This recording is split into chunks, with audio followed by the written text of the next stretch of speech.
Welcome class, nice to see you again. I hope I can find you in good condition. Today we will learn about pronoun. Do you know what the pronoun is? Apa itu pronoun? Pronoun adalah kata ganti yang digunakan untuk menggantikan kata benda, misalnya orang, hewan, benda, dan hal-hal yang bersifat abstrak.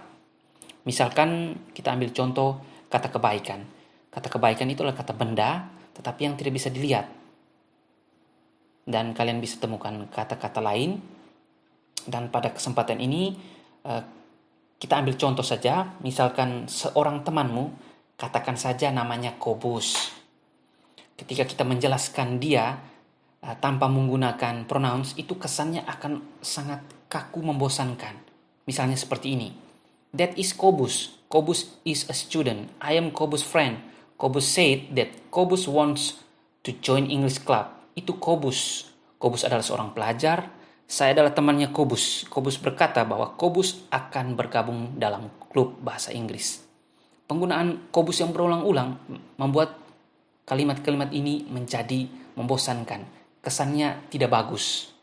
Maka dibutuhkanlah penggunaan pronoun untuk membuat kalimat-kalimat atau sebuah teks menjadi lebih variatif.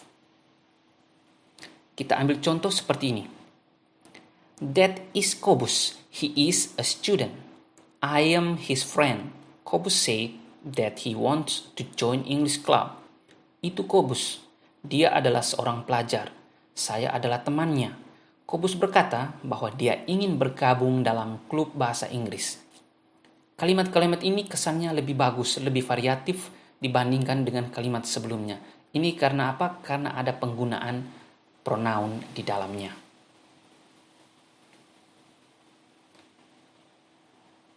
Kalian bisa melihat ini hanya pengulangan karena ketika kalian berada di SMP kalian sudah mendapatkan tentang bentuk-bentuk pronouns ketika dia sebagai subjek, sebagai objek, sebagai possessive adjective, dan lain-lain. Kita akan lanjut ke bagian yang berikut. Kinds of pronouns, jenis-jenis pronouns. Yang pertama personal pronouns, possessive pronouns, reflexive pronoun, intensive pronouns, dan masih banyak jenis-jenis pronouns yang lain, tetapi pada kesempatan ini kita hanya fokus pada 4 jenis dari pronouns.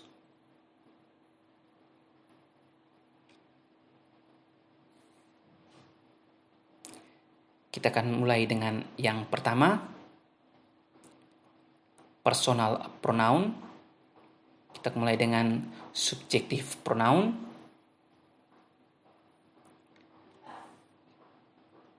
Ketika sebagai subjek, pronouns adalah I, you, we, they, she, he, dan it. Dengan contoh kalimatnya, misalnya I know Emily, artinya saya tahu Emily. You know Emily, engkau tahu Emily. We know Emily, kita tahu Emily. They know Emily, mereka tahu Emily, dan yang lainnya. Dan ketika sebagai objek, maka pronounsnya juga berubah, yaitu menjadi me, you, us, them, her, him, it. Emily knows me. Emily tahu saya. Sama-sama diterjemahkan dengan saya, tetapi bentuknya berubah. Yang tadi misalnya I know Emily. Sementara yang ini Emily knows me. Dan yang berikutnya Emily knows you. Emily knows us, dan seterusnya.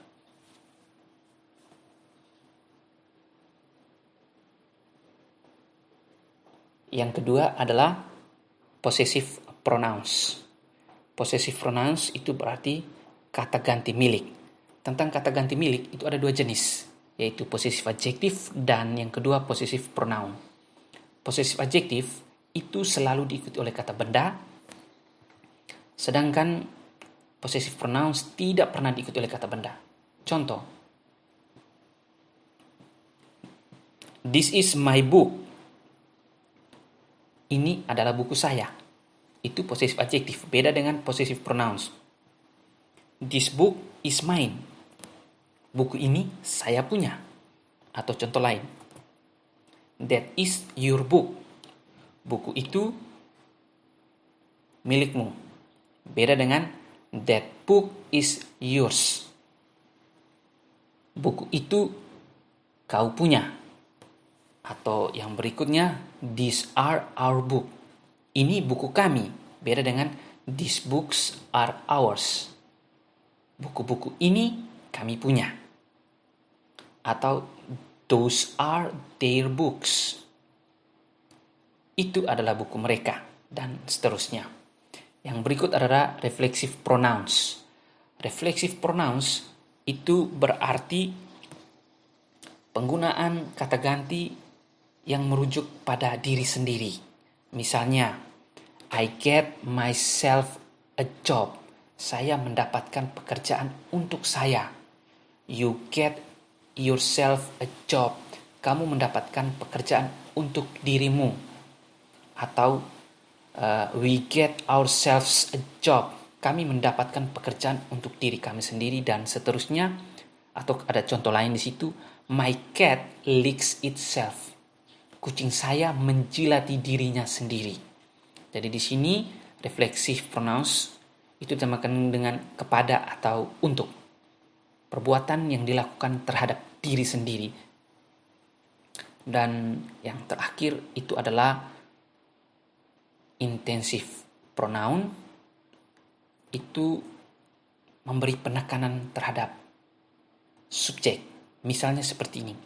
I myself prepare the dinner. Itu artinya saya sendiri yang menyiapkan makanan.